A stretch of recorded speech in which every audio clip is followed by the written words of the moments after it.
The Galactic Council chamber fell silent as Ambassador Lena walked to the central platform, her boots clicking against the crystalline floor with measured confidence. Around her, representatives from 47 species watched with expressions, ranging from curiosity to barely concealed contempt. The holographic displays showed Earth's response to the greatest crisis the galaxy had ever faced.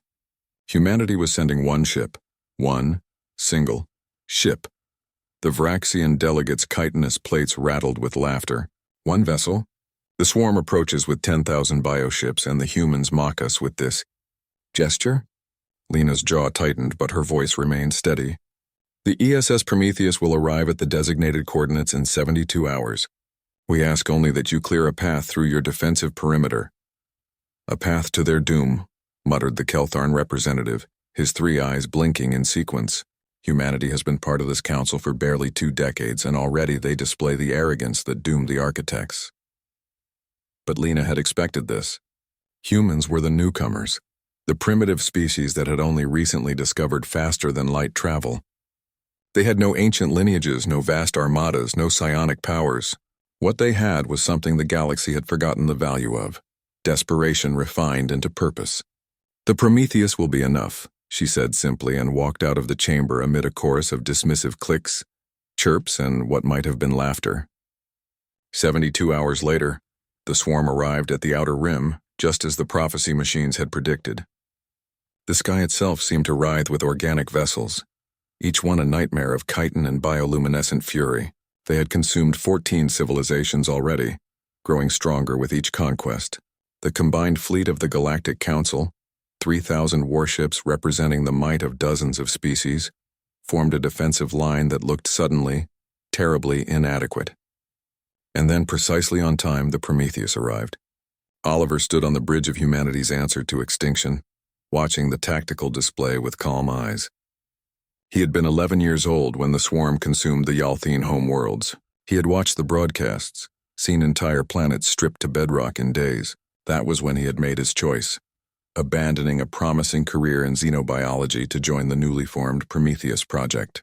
"All stations report ready, Captain," said his XO, her voice tight with barely controlled tension. "Acknowledged," Oliver replied. "Begin the broadcast on all council frequencies. They should see this." Across the galaxy, on every council world and every ship in the defensive fleet, the transmission began. Lena watched from her quarters aboard the council flagship, her heart hammering against her ribs despite her outward calm. The Prometheus was smaller than most of the council warships, its hull dark and unremarkable. But as Oliver gave the command, everything changed. The ship unfolded, sections of hull peeled back like the petals of a mechanical flower, revealing a framework that defied conventional engineering. The Prometheus wasn't a warship in any traditional sense. It was a delivery system, and what it carried made the gathered fleets hold their collective breath. "Deploying Genesis Array," Oliver announced, his voice carrying across council space with the weight of humanity's gambit. The array emerged, a lattice of exotic matter generators and quantum field projectors that humanity had bankrupted their economy to build. They had taken every discovery, every breakthrough, every piece of salvaged ancient technology they could trade for, beg for, or steal, and they had built something unprecedented. They had built a weapon that didn't destroy. The swarm, sensing a threat, surged forward. Bioplasma lanced across the void, enough firepower to vaporize a moon. The Prometheus's shields held for exactly 3 seconds before collapsing. Hull breaches bloomed across its surface. The ship was dying. But Oliver was smiling. "Now," he whispered and pressed the final command. The Genesis Array activated, and reality screamed. From the Prometheus, a wave of restructuring energy erupted outward, expanding at relativistic speeds. It wasn't designed to kill. Humans had learned something from the galaxy's countless wars. Killing just created more conflict, more revenge, more endless cycles of violence. Instead, the wave rewrote. Every swarm vessel it touched transformed. The hostile biomatter that had consumed worlds began to change at the molecular level, its aggressive programming unraveling, rewriting, becoming something new. The swarm's hunger didn't disappear, it was redirected. Suddenly, catastrophically, the bioships began consuming each other, not in violence but in a frenzy of recombination and evolution. Within the span of 10 minutes, 10,000 nightmares became something else entirely. They became a garden, The swarm vessels, once instruments of extinction, bloomed into massive biostations, their hulls transforming into habitats capable of supporting millions. Their weapons became terraforming tools.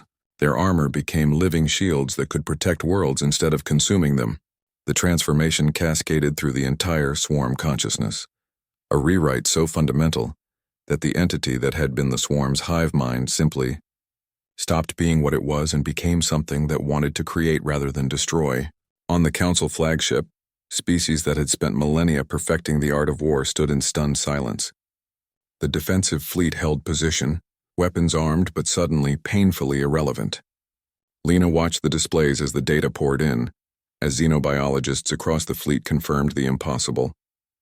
Humanity had turned an extinction event into the greatest humanitarian opportunity in galactic history. Those biostations could house the refugees from 100 ravaged worlds. The terraforming capacity could restore planets in decades instead of millennia. In the wreckage of the Prometheus, Oliver sat in his command chair as emergency systems fought to keep his crew alive. They had known this was likely a one-way mission. The energy requirements for the Genesis array had meant sacrificing nearly all ship systems, including life support redundancies. But through the failing view screen, he could see what they had created, and it was enough. Message from the Council flagship captain, his XO reported, her voice wondering. Ambassador Lena requests immediate medical evacuation for the Prometheus crew. All 47 species have offered their finest doctors. Oliver laughed, the sound tired but genuine. Tell them we accept. And someone remind the Vraxian delegate about that gesture comment. The galaxy had jeered when humanity sent one ship. They had expected bravado, foolishness, perhaps a noble sacrifice that would accomplish nothing. They had not expected humanity to understand what they themselves had forgotten, that the greatest weapon wasn't the one that destroyed your enemy, but the one that made enemies obsolete. As the rescue ships approached the dying Prometheus, Lena composed her report to Earth. It would be short because humanity's action had spoken louder than any words could. The galaxy had jeered, but humanity had the last laugh, and it sounded like hope.